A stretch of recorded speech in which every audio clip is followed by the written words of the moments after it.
Hey everyone, so in this video we'll talk about some of the psychological tips and tricks which is used by marketers to get into your brain and sell a product. So let's get one by one. So the first one is called as the decoy effect. So the decoy effect basically means that it happens generally in cinema industries or popcorn. Actually, it happens in many industries, but the major one which you might understand better is the cinema one. So in cinema theater, you see popcorns, right? The mini packet of popcorn is generally cost around 200 or 250 rupees in a good malls. So the mini is 200. We take the medium size as maybe 250 rupees, but the large one, which actually looks large and have more quantities, priced at 270 rupees. So that makes your minimum smaller and medium looks way more expensive than the large one. But actually the large one has a proper rate, and the smaller and medium price are increased and matched to the larger packet, because just to make you feel that, and you go and buy the larger one instead of buying the small and medium. So that is a one trick called decoy effect, wherein they make sure that they create multiple products and they sell the best which they want to sell it to you. So the second one is loss aversion. So what is loss aversion means is basically, you have seen this many times, a 50% discount. So it's not buy one get one free. Yeah, it's called buy one get one free or 50% discount, wherein you are shown that if a product is worth ₹1000 rupees, they're showing that okay, you're getting 50% discount, or you're getting buy one get one, wherein you're saving 50% of the amount, that is 500 rupees. But actually what is happening is, because of this effect,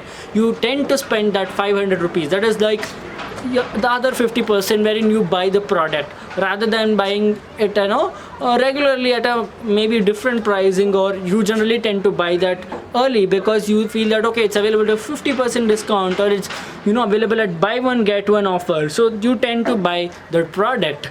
Next thing is the illusion of scarcity. So this is generally, you might be knowing it because it's a very much used psychological trick, wherein they say you that only limited stocks are available, maybe around 4 or 5 stocks available, 10 stocks available, just 100 stocks available, like this. So this is used by a lot of e-commerce people to sell their product, or even in events they say only 10 tickets available, 5 tickets available, or limited entry, those kind of words which they use and make you feel that oh, it's a very premier event, or very few seats are left and I should go and grab that ticket. So this is one of the illusion effect which they create.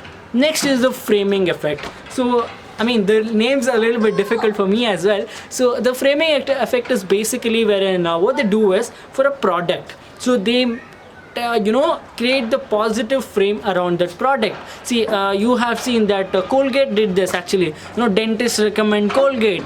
We don't know how many dentists actually recommend Colgate, but they showed in their ads that most of the Indian dentists recommend Colgate or Meswalk or whatever it is. And also you see in multiple products saying that 7 out of 10 users recommend our product, 70 out of 100 or 80 out of 100 people like our product. This is basically framing their product in a positive way, that people like this product, and so that you get to generally have more affection towards that product than the other one which just says we have multiple options or whatever it is. This is a psychological way of marketing. So another one is social influence. So this happened in a fidget spinner trend also, wherein few people started that and it became viral. So the people who are even not interested in fidget spinner, or they don't even have idea of what fidget spinner is, they went ahead and bought fidget spinners and started using it. This happened for PUBG game, Fortnite, and many things. I don't know if it's the same or not. Anyway, so this is one thing which most of the marketers use, wherein they create their peer pressure. So just because someone else is doing it, you will be doing it. So this happened for Dalgona coffee as well. So wherein they in Instagram it trend, it went viral, and a lot of people tried Dalgona coffee and they put a post on it. Even I did. Actually, it was cool doing it. So this is one of the social influence which people use to create that effect. Then is the mere exposure theory. So wherein what they do is, the exposure of the product, basically what they do is, see, how do I tell this?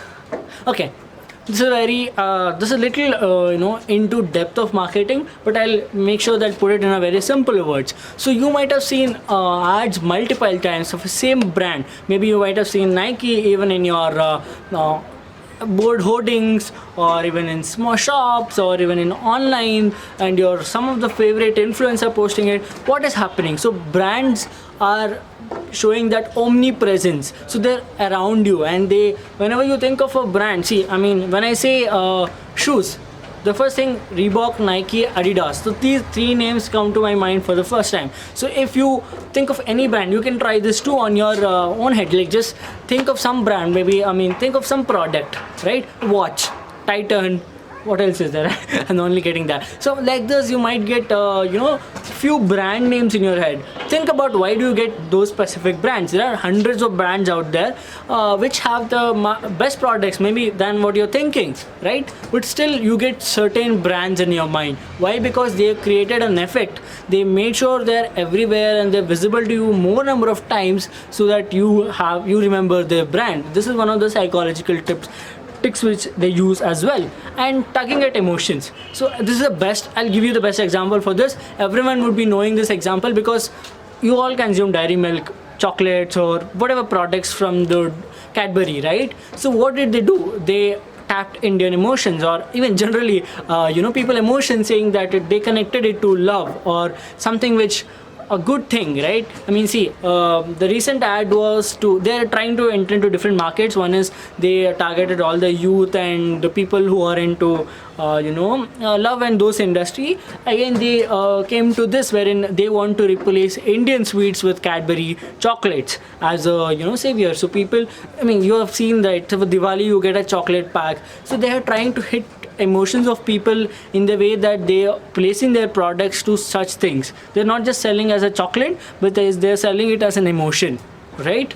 Kuch meeta ho jaye, yeah. So like that. So they're using those taglines, they're using those words wherein they are trying to get into people's emotion. So these are some of the things which are the psychological tips and tricks which marketers use to sell the product. So you should be aware of these things, and when you're making a next purchase, think why you're getting certain ads or why the words are like that. So you can see that how the ad is crafted and how people are doing it. And if you're a brand, use these tricks. Actually, this works very well for your industry. That depends on your business again, but use these tricks. This will definitely work out. Thank you.